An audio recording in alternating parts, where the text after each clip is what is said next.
morning, everybody. It's August 20th, 2020. This is Mediation, the New Possibilities Hour, and we're very happy today to have MC Sungaila of the Buchalter firm as our special guest. Before I introduce MC, I do want to make sure to mention that this is part of the Will Work for Food project. We don't charge for these wonderful webinars. Rather, if you like what you see, we ask you to contribute to a food bank in honor of the presentation. Natalie, have we hit the $50,000 mark yet? Jeff, we're so close. We're so close.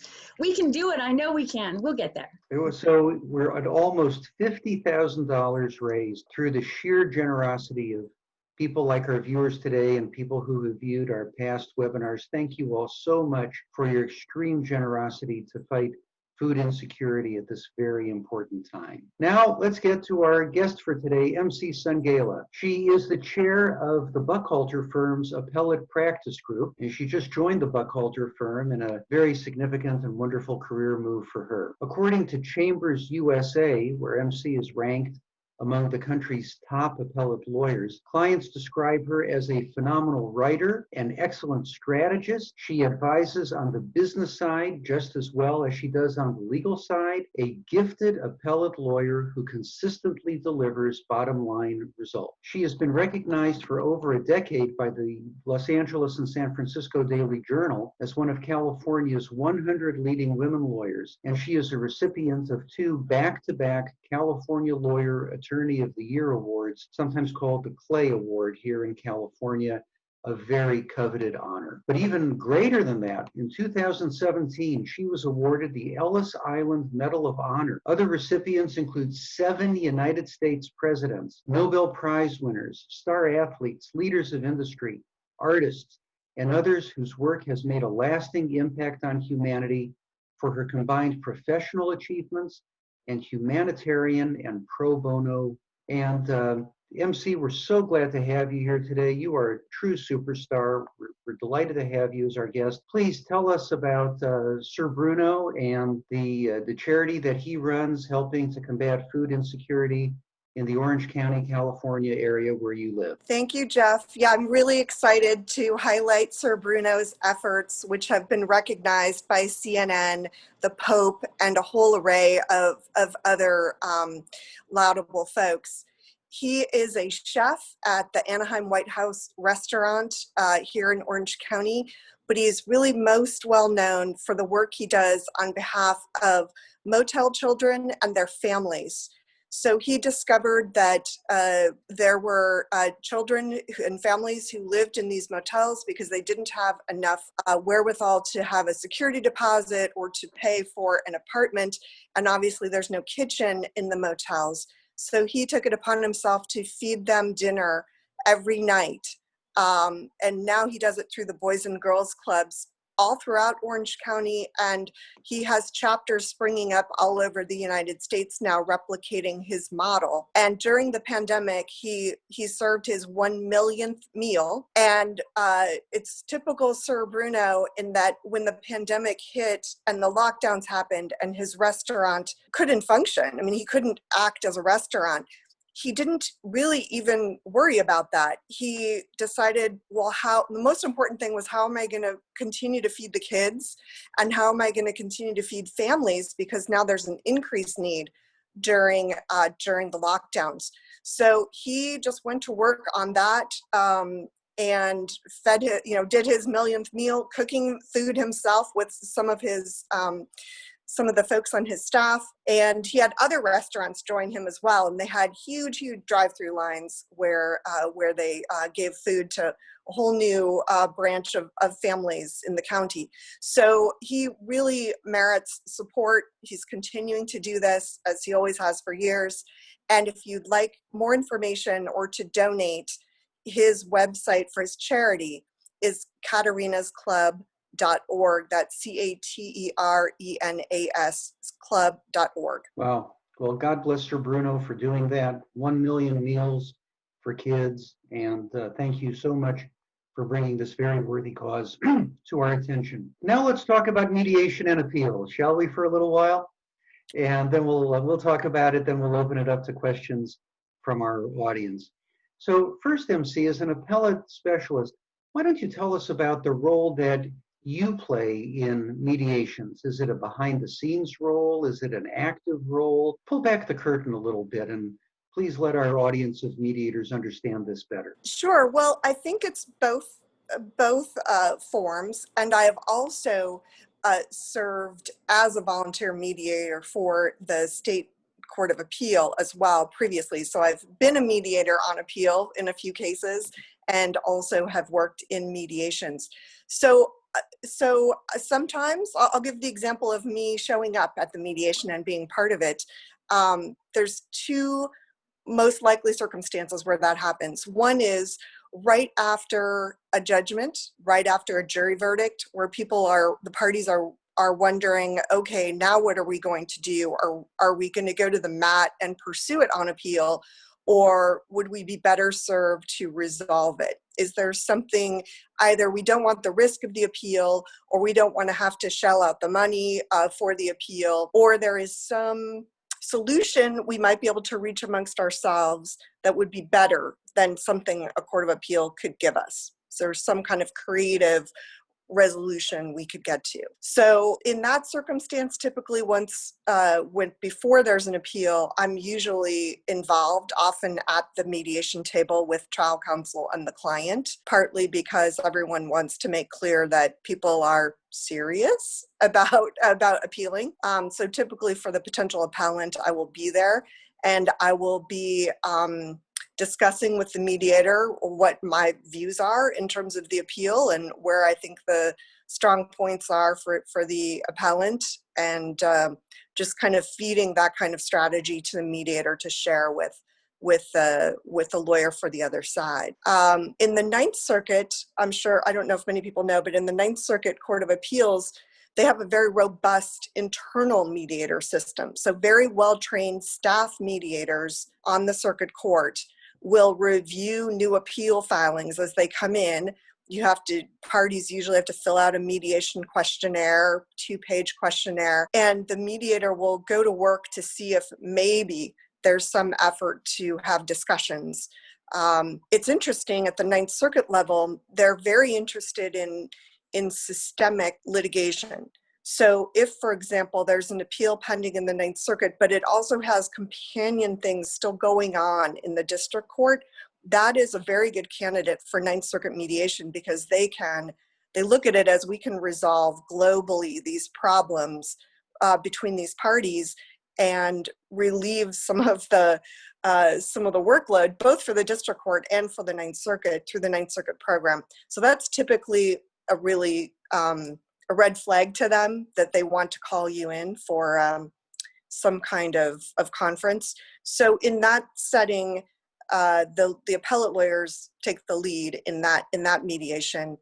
And first, there'll be a quick conference between all the parties, a telephonic conference, to see, is there a possibility, is there a point to mediating or not? The mediator has a lot of authority to extend deadlines. So if one side is pushed up against the wall because they have a brief coming due soon, they can relieve that pressure if it would be helpful for the parties to mediate, so long as both parties agree to that extension. And then after that sort of screening meeting, it'll either go into the mediation program, or it'll be released from the mediation program for parties to go towards briefing. And then if somewhere along the briefing people say, hey, we'd like to go back to mediation, we'd like to explore this now, a party can contact that same mediator, reach out to them, and have the mediator initiate contact, so it doesn't look like one party was potentially interested in folding. So that's that procedure. They're very good at complexity, and they're very, very experienced. So they are a very great mediation resource. I know that some people may be cautious about mediators through the court system, but these folks are quite trained at what they do. Great. Well, let's talk about the paradigm case, the tough case to settle on appeal. Somebody has a jury verdict in their favor. It's very tough to get a jury verdict reversed on appeal, as I understand things. Why would somebody with a jury verdict in their favor settle on appeal? A few things that I'd mentioned earlier. So one is the cost, right? Perhaps appeals are not cheap. And so it could be a couple $100,000 to respond to that appeal. And then it takes a really long time. It's about 2 years to argument usually and or decision in a case. And it's possible also that it wouldn't be a one-stop case in the Intermediate Court of Appeal. It could go to the highest court of the state or the land, which would mean 4 years till you get your money. So there's that delay aspect. And then, and the money aspect in the interim, both the costs of not getting the money and the outlay that would be required for the appeal.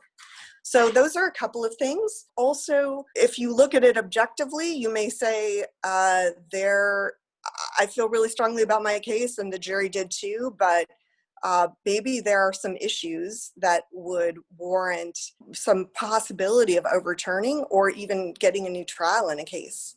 And if that's true, then there's even a further risk of delay and time and money. And certainly you can't be as certain about your particular verdict staying. So if there's, for example, a legal argument, there's some question about the legal standard that was applied in the case, or it's an area of law that isn't altogether clear, and the parties had to create special jury instructions that were not model jury instructions.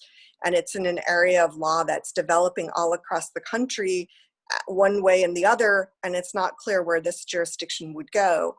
That would be one where people on both sides might be concerned and wanting to resolve something. Maybe one side says, oh, maybe my jury instruction isn't going to stick. And then on the other side, institutionally, if a party is fighting these issues across many jurisdictions, maybe they will decide this case is not the best case to raise this issue, a novel issue in, because the facts aren't good for it, or they're concerned about the court. And so there are a lot of litigants who are institutional who are like to choose their cases for appeal and like to select which ones are going to test the waters and which ones are not. So it's possible that you could get a resolution for that reason too, that this just isn't a good case institutionally to pursue an issue, and they'd rather not have it be decided by a court of appeal. So MC, let's dig down into the emotional side of that a little further. We're lawyers, we're calm, cool, and collected about all these things. We can say, well, these are not model jury instructions, these are special instructions. This is an evolving area of the law. We can look at it in this more academic way, shall we say. But to the client, many times even sophisticated business clients just look at it and say, we won. What else is there to the story? What are some effective ways in your experience to communicate effectively with clients to get them to look at the rational side of things in balance with the emotional side of things? And in your experience, how can mediators help with that, particularly in a case where somebody has already won? Yeah, that is a challenge, as you mentioned, Jeff. You can think about all these things rationally, but then there's the emotional investment, and not to mention the sense of vindication, right? I had this position. All these jurors agreed with me, and who could disagree? So there's that. That's very hard. I think one way to deal with that is to explain how the appeal is a different game now. Whatever was successful and swayed the jury is not the same kind of thing that the appellate judges will be looking at. The appellate judges don't re-examine the facts. They don't reweigh the evidence. They don't do what the jury did in terms of assessing the case. Although, of course, they're human too, and the facts affect how they look at a particular case, but that isn't their job in the case. And so while it may have been strong to the jurors as a factual question, and that's a good thing on appeal, the court will be looking at that a little bit more. They'll be looking at the facts, but just if there's evidence to support those facts instead of concluding something differently.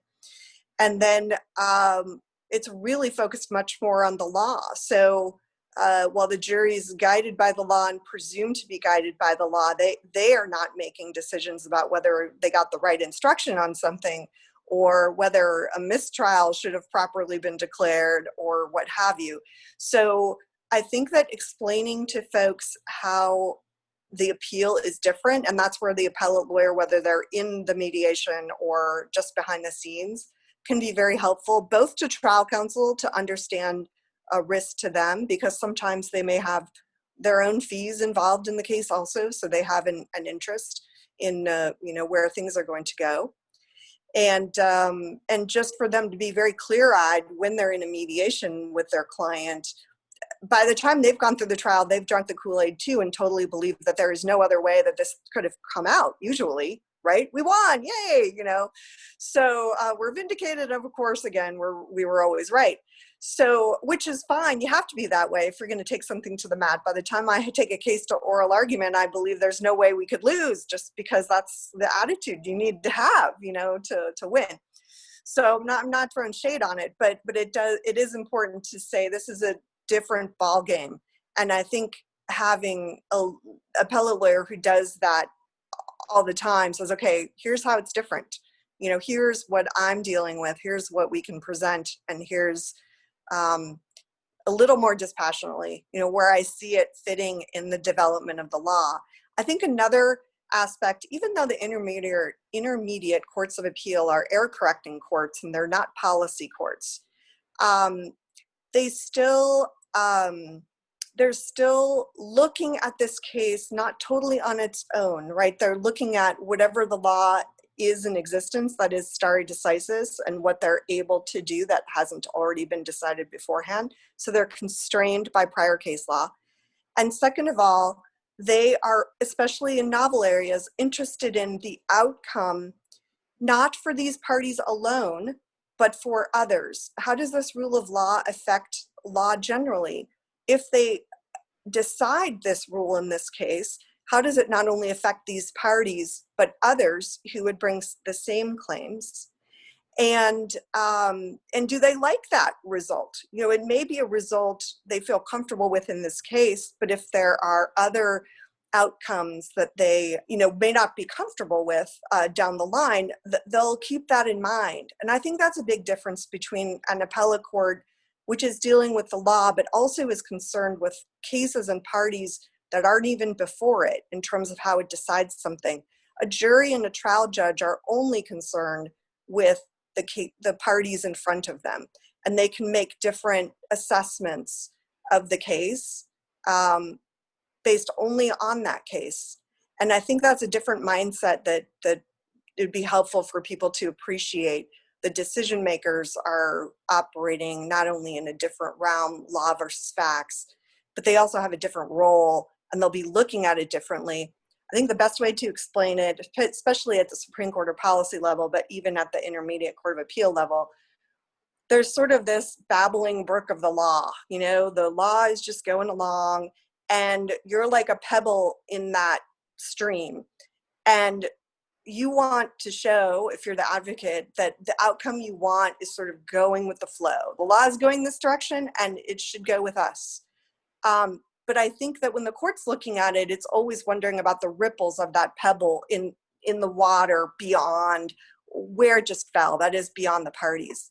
And that is a attitude or a perspective that just isn't something that a trial judge or a jury is at all concerned with.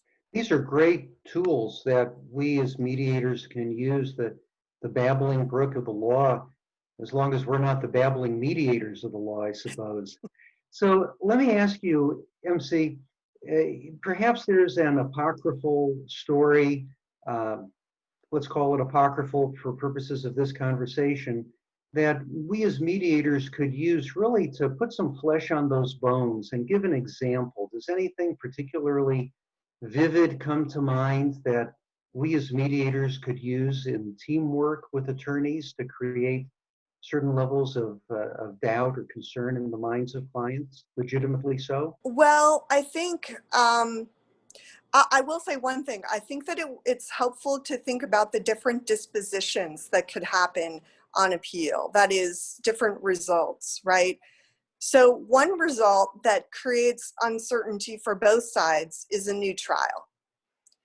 So if the result would be just absolute reversal and the money goes away to one party and the other party gets judgment, there's some sense of an ending so that you know that it's the appeal and, you know, whatever happens, I'm taking that risk for 2 years, but I feel strongly and I'm just going to go for it. But if the possibility, if another possibility of disposition is a new trial, then I think that introduces a whole new avenue of uncertainty, because you're not only talking about 2 years and reversal and then maybe even another year if you're going up to a higher court after that, but then you're going back down for another trial in front of a new jury to do the whole thing all over again and spend a bunch of money for a second trial. So I think that potential outcome is one where it kind of overcomes the uncertainty caused by it. It has so many layers that it overcomes somebody's, one party's absolute certainty about their outcome, their verdict, because you'd have to do this all over again and nobody can predict what another jury would do. It sounds like you're co-mediating with Charles Dickens. I think that's important. I guess my message from that would be, when you're looking at the appeal, it isn't just you go, oh, there's an appeal and here's how long the appeal could take, and here's the percentage reversal rate on this type of appeal in this court, all of those things that you would typically use. But I think thinking beyond the notice of appeal to not only how long that appeal would take, but what could happen as a result of that appeal. Because that's always the first thing that we as appellate lawyers look at is, what is our disposition? And that's what the Court of Appeal is looking at too. What are you asking me to do? I don't just decide that an error was committed. I have to decide that it was prejudicial to the outcome. And then I have to decide what that means. What is the way to fix that? Is that giving you judgment outright? Is it cutting the award? Is it reversing it for new proceedings, either a whole new trial or for the trial judge to make some findings that the Court of Appeal can't make? I think as a mediator, it's important to think about those various outcomes and use that in the discussions. Excellent. And we've been talking at least implicitly about appeals from jury verdicts. Are there significant differences where there are different kinds of matters reaching the appellate courts with different standards of review, such as de novo review when a summary judgment is granted?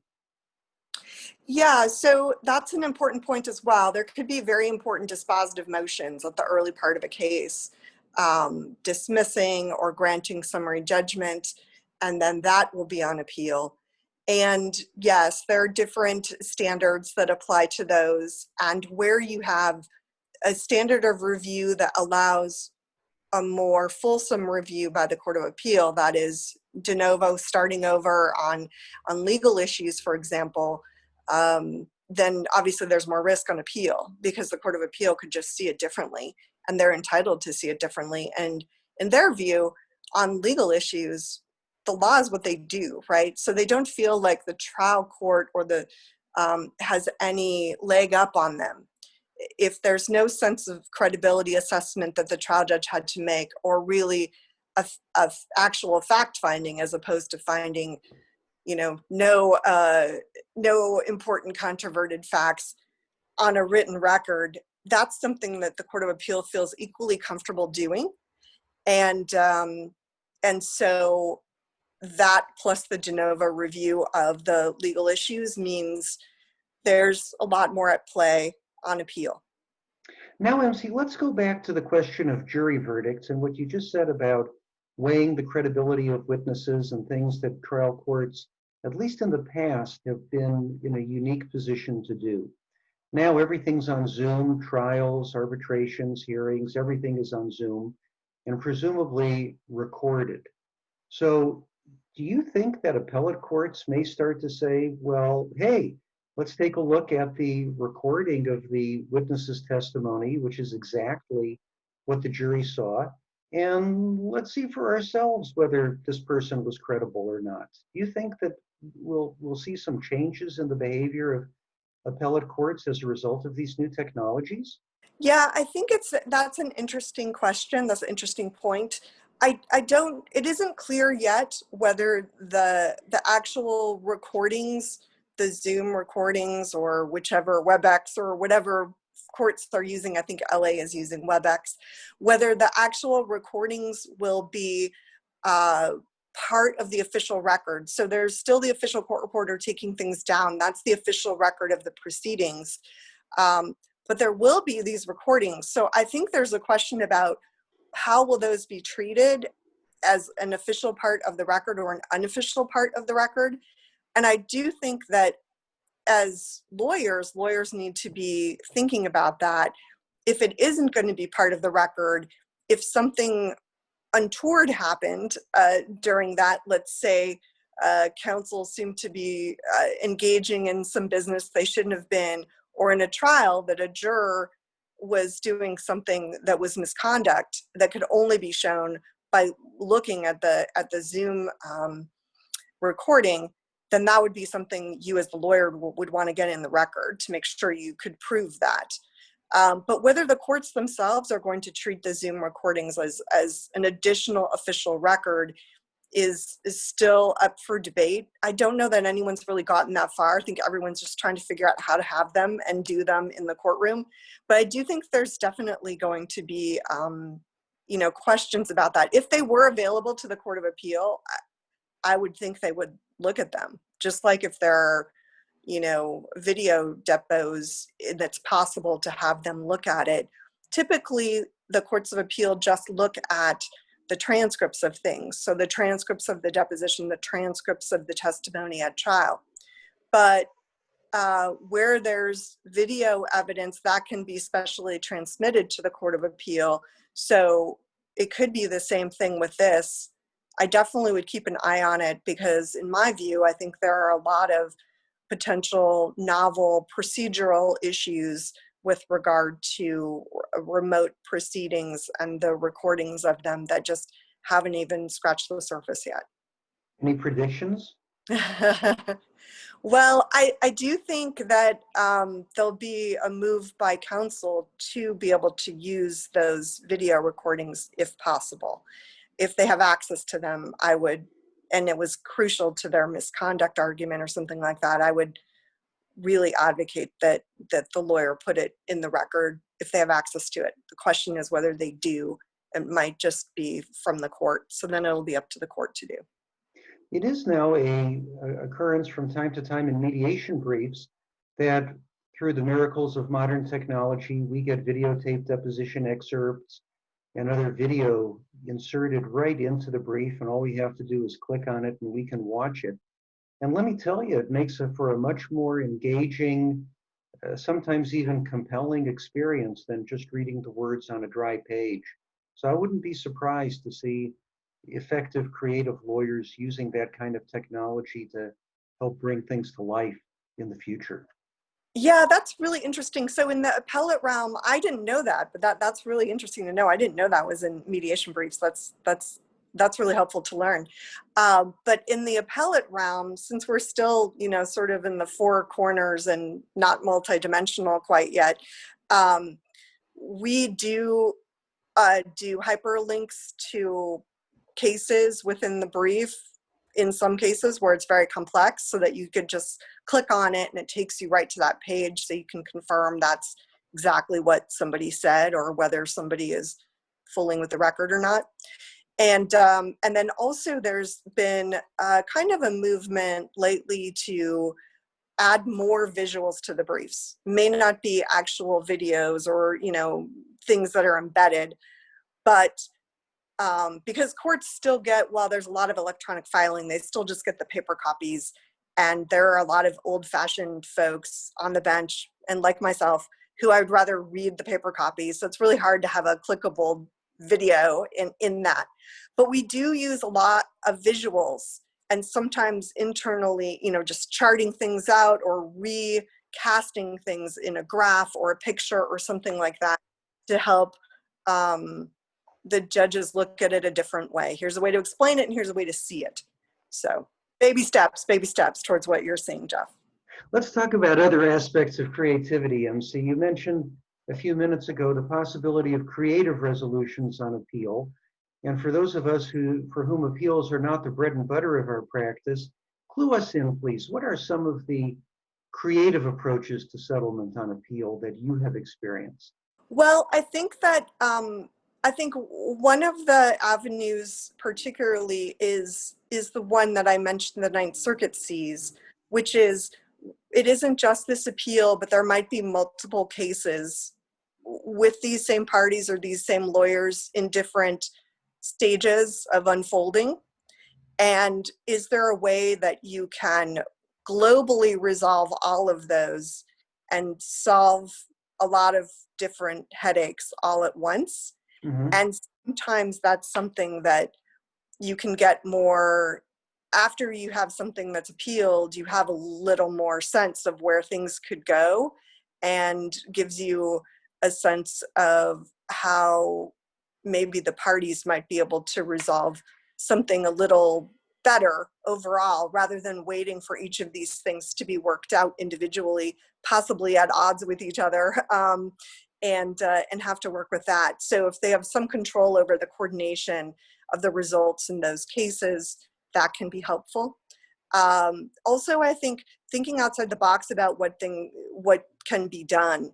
If there is, courts can just give you money or not give you money, or give you an injunction or not give you an injunction, pretty much. But about kind of, that's what they can do. But if there's something else going on between the parties that's personal or long held, or some other approach to things, maybe to business going forward between these parties, if they still want to have do business with each other, just thinking outside the realm of what a court can give you in terms of relief. And would that be beneficial to the parties, whether it's a global relief to a number of different cases, or whether, as you mentioned, Jeff, there are emotional aspects to disputes. There are other aspects that maybe the parties could work out something creative amongst themselves that a court couldn't do. Do any apocryphal specifics come to mind? Well, I definitely have had situations like in the Ninth Circuit, as I've mentioned, where there are a lot of, let's say, a lot of different wage and hour claims in a lot of different class actions or pagas or things like that. And one is on appeal and the rest are still pending in the district court. And you're able to work something out that resolves all of those at once. And that both sides like that. So that works out well and solves a lot of litigation for both sides. I think that on the outside the box, thinking about, as I said, going forward, what can these parties do? Like reconfiguring their business relationship if they want to continue, and having someone work that out for them, which is, again, a court couldn't do. And I think sometimes that also gives the parties an opportunity to move forward. If they went through the court system, they might completely break apart because there's no guardrails and no guarantees from a third party, set up in third party mediation about how their relationship could look moving forward. And so maybe you open up new possibilities for people to carry on with their life that wouldn't be possible after they've had their, fight on the battlefield with their trial lawyer warriors and things like that. And exhausted themselves in the effort. Yes, Right. exactly. Mm-hmm. So I want to ask you about book publishing, but first, MC, please tell us a little bit about the Ellis Island Award. That sounds like such a distinct honor. Please tell us about that for just a minute or two. Sure. So the Ellis Island Medal of Honor is given every year to about 100 folks, and it's meant to celebrate the contributions of immigrants and children of immigrants to the United States. And so there's a broad array of backgrounds of people who get the award, but also a broad array of parts of society where they've made a difference. So it was meaningful to me because the ceremony is on Ellis Island at night. And there's a whole like full military presentation and great speeches and a dinner in the arrivals hall at Ellis Island where my grandparents came to this country. So it was very exciting. It was very, very neat. So the whole ceremony is wonderful. And on the way back from Ellis Island, there's fireworks over the Statue of Liberty just for us. Wow. So it's a really amazing time. There's also so many amazing people. So my year, 2017, Buzz Aldrin, Indra Nooyi from Pepsi, the CEO of Pepsi, and Fareed Zakaria from CNN, Mindy Grossman, who has a huge online shopping empire. Just so many different arenas from the arts to politics to business to, you know, famous astronauts who walked on the moon. So it's a really amazing array of people. And Sir Bruno, as I mentioned, is also an Ellis Island medalist as well. Charlie Zhang, who founded Pickup Sticks and is a big philanthropist in the orchestral and music education for kids here in Orange County. He also is an Ellis Island medalist. So it's a great experience, but it's also really cool to meet so many people like that and to be inspired by them, and in some cases to become friends with them, because many of us share that same sense of possibility. Think of, you know, success is possible, that kind of mindset, and just delivering on that, both professionally but also in a humanitarian way. Every one of the people who receives the medal hasn't just achieved in their profession, but has given back and has done something significant for humanity or for their community. Well, with your typical modesty and humility, MC, you failed to mention your particular accomplishment for which you were recognized and which earned you this honor. So if you don't mind, I'm sure everybody online is really curious. Please. What the heck do you do? Yeah. Yeah. Yeah. So, yeah. What are you doing up there with Buzz Aldrin? Yeah, that's what I was saying. I was pinching myself. So I as an appellate lawyer, I started my appellate career working on a case pro bono in the U.S. Supreme Court at the age of 28. And we won, and it was a case involving a state court judge in a small town in Tennessee who had sexually assaulted and raped court employees and litigants. It was awful, and it was a criminal civil rights prosecution. And the judge was released from jail. We put him back in jail after the Supreme Court got involved. But it was a really exciting case. And so my career started with a pro bono case. That's how I decided to become an appellate lawyer. And ever since then, I work on at least 2 or 3 pro bono cases every year. So after, 25 years, that's a lot of cases. And besides the very first one, I worked on the case before the U.S. Supreme Court, U.S. v. Morrison, on the constitutionality of the Violence Against Women Act civil rights remedy. I worked on Davis v. Monroe, which was a student-on-student peer sexual harassment case, whether schools could be responsible for that. And the answer is yes. And I also have worked on just many domestic violence and some immigration cases out here in California and in the Ninth Circuit. But I think the 2 cases I'm most proud of are an international case, my first international case in the Inter-American Court of Human Rights in Costa Rica. It was an action brought by mothers against Mexico for the disappearances and killings over many decades of women and girls in Ciudad Juarez. And actually, they're still very difficult down there, but we did get the first decision by any human rights court in the world of a women's rights treaty and Mexico's responsibility for these killings, not because Mexico did it and not because any agents of Mexico did them, but because their refusal to prosecute or investigate over decades itself created a lack of protection for women and girls and encouraged further crime to occur in that area that might not have otherwise if the system had become involved and engaged and actually prosecuted people. So that decision has reverberated across the world. There are other courts of human rights that have followed the reasoning and the application of that case. And then more immediately, the Inter-American Commission on Human Rights had another case pending before it. The commission is in DC, and it's just an advisory body. But there was a case pending against the United States in a domestic violence context for failure to enforce a mandatory arrest order that had been issued by, and a restraining order that had been issued by a court.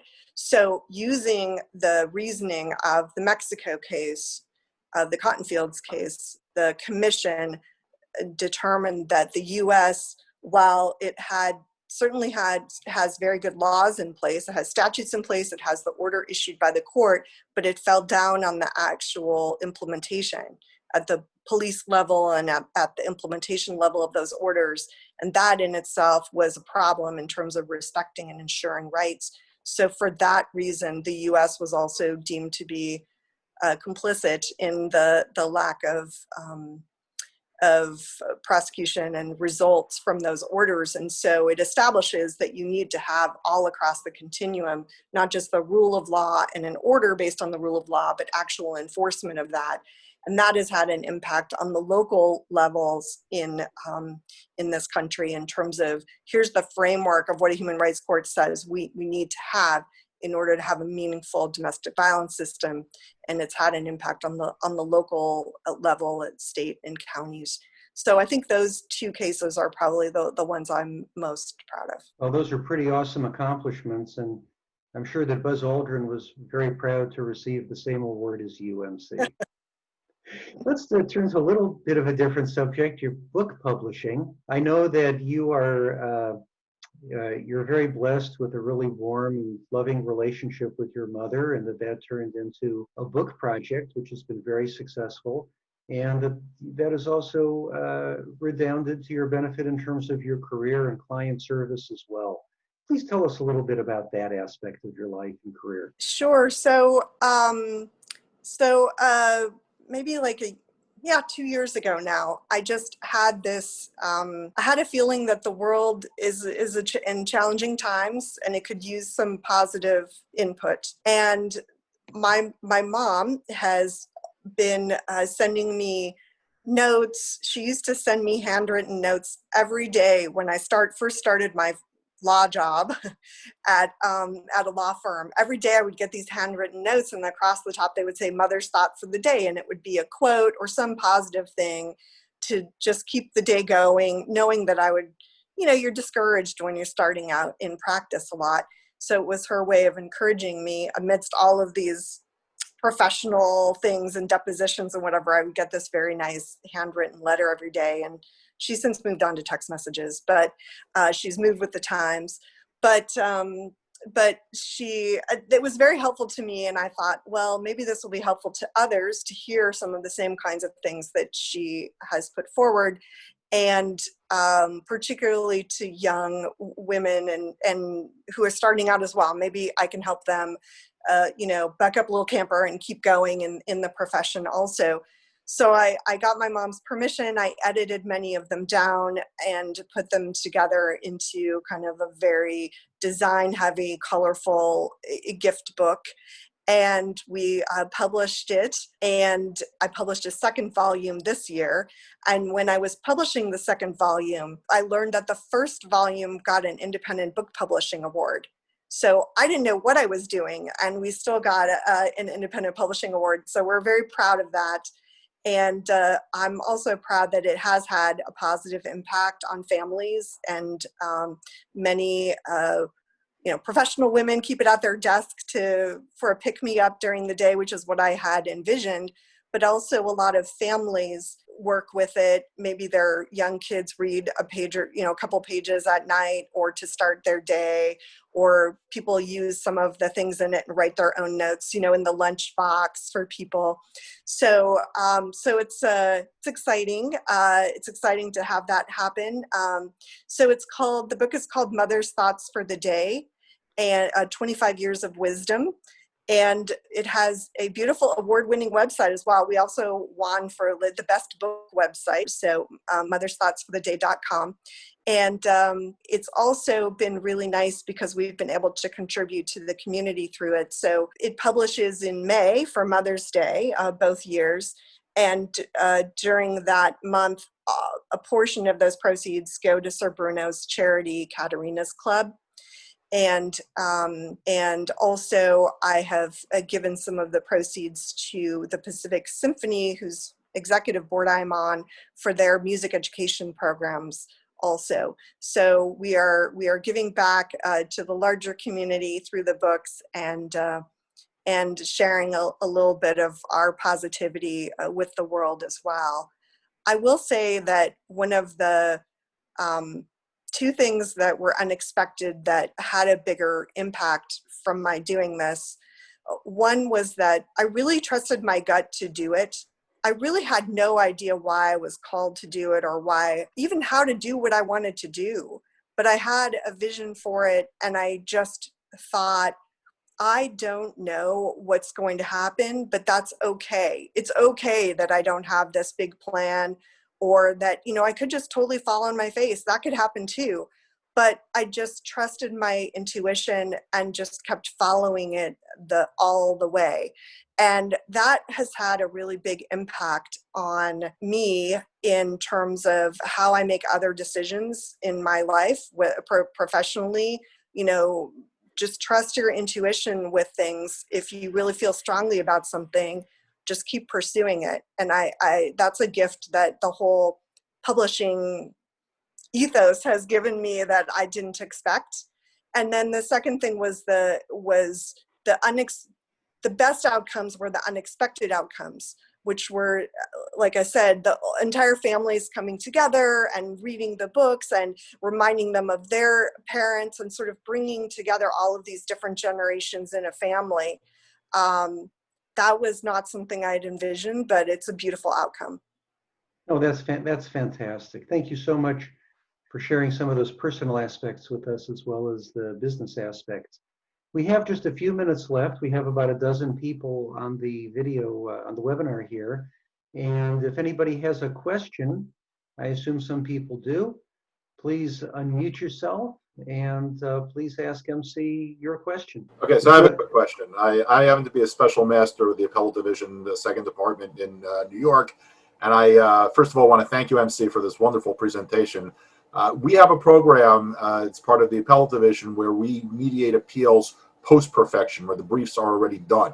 Do you have any advice for mediating in that context, where the parties are more severely entrenched probably than they are pre-perfection? Yeah, wow, you're a brave soul. Yeah, that is challenging. I hadn't mentioned this, but this is something that I've noticed. So if you're the appellant, I usually recommend either right out of the gate, sort of before the appeal is going to be filed, mediating, or after you filed your opening brief. If you mediate between the time you filed your notice of appeal and the opening brief, the impression created is that you've realized you're in a bunch of doo-doo and you don't have any good arguments for your opening brief, so you're weak. And the other side's going to take advantage of you. So normally, once you've gotten past that initial stage, you really have to present a strong appellate brief as an appellant to move the mediation forward. So I think that part, being at that part of the briefing, gives you a potential, another opening to mediate on appeal, which I don't think a lot of people consider. But having both sides fully briefed that's a whole other challenge, because everybody knows where all the warts are because they've looked at it in terms of each other's briefing, right? So everybody can do a very strong brief, but by the time you're done, everybody knows or has some sense of where the strong points are and where the weak points are on both sides. So on the one hand, there's an advantage to that because whether they're willing to admit it or not, everybody knows. But at that point, everybody's saying, well, I put my money in. Now all I have to do is money for oral argument. Why don't I just roll the dice? So I think that's super challenging, unless, of course, you have a particular panel or something happens just before argument. I would say that's another caveat for resolving things. If usually out here for this reason, nobody wants people monkeying around with who could be on their panel. So you usually don't know your panel until about 2 weeks before argument or very close to argument. And that is to avoid people from trying to suddenly be not available for arguments in hopes of getting a better panel. That's kind of the thinking from the bench side. But in that 2 weeks before argument, as you're preparing for argument, when you really revisit things and you can see some new pros and cons to the case that you might not have seen in briefing. And then you see the panel and you see what that panel has decided in similar cases. You might say, ruh-roh, maybe we should think about this because that panel and the new approaches I've seen from preparing for argument create new avenues of uncertainty that I hadn't really seen before. That is, at that far down the line, I think you can do that. In your mediation, do the parties know yet who is going to be on their panel, or how close to argument? No, they do don't. that? They're too far out. Usually panels are 2 to 3 weeks before they're announced, and this is probably 3 or 4 months before oral argument. Yeah. So what have you used to move that along or to move people? Some of the tactics that you actually talk about, and in the last case that I dealt with, there were actually 3 consolidated appeals in a very complicated med mal case, which had 12 parties involved. And what I did is I actually played one appeal against the other. And I said to the parties, you don't know what's going to happen if the court ends up deciding appeal 1 in this way. It could have an impact on appeal 3, and that could then impact your position. And then I also tried to target the parties who were entrenched already with the summary judgment decision. And I said to them, there's a certain value in terms of protecting your interest. Just looking at it from that standpoint, I understand how they said the thing, we won already, great, we've been vindicated. And I said, that's true, but on the other hand, there's always a possibility that could be lost. So you have to value that. And got some traction by doing that, but it's, as you said, it's a challenge. Yeah, it's a challenge. Well, and summary judgments too, those are always tricky. Everybody feels like, oh, we've got summary judgments, great, but those are always very vulnerable on appeal, generally, depending on the types of issues. So there's something to say, just because you got summary judgment as opposed to a jury verdict's like, could be vulnerable. I wish the insurance companies that were involved in that shared your sentiments, but they're not as forgiving. So. No, that's a whole other thing. That's why I say too, the institutional question is an important thing, right? I think at different points in time in the case, maybe the litigants are at different points internally as well in valuing and evaluating risk. And maybe they have a different view with regard to institutional matters. And so maybe there is an opening to do something, not because of any posture necessarily. You can just use that posture as an opening to have the discussion. But maybe something has changed internally and they could come up with a different number than they were willing to in the past. Settlement on the courthouse steps applies to appellate courthouses as well as trial courts. There are some, well, there was one case recently that was set for argument. It was argued, and during argument or at the beginning of argument, the counsel said, hey, look, we're working out a resolution, but we haven't been able to do it yet. But we're going to go ahead with the argument because you want us to have argument and we'll present, but we're, planning to resolve this anyway. So it does happen like that close sometimes. Wow. We have time for one more question, please. Mr. Vikram Singh, actually, for Natalie and you, Jeff, can we all unmute ourselves and applaud for MC instead of just the silent claps? For her achievements and everything she's done. Oh, sure. Thank you, Vikram. Where are you, Vikram? I'm in Delhi. In Delhi. Oh, yeah. Well, one of my favorite places. That's great. Yeah, that's nice.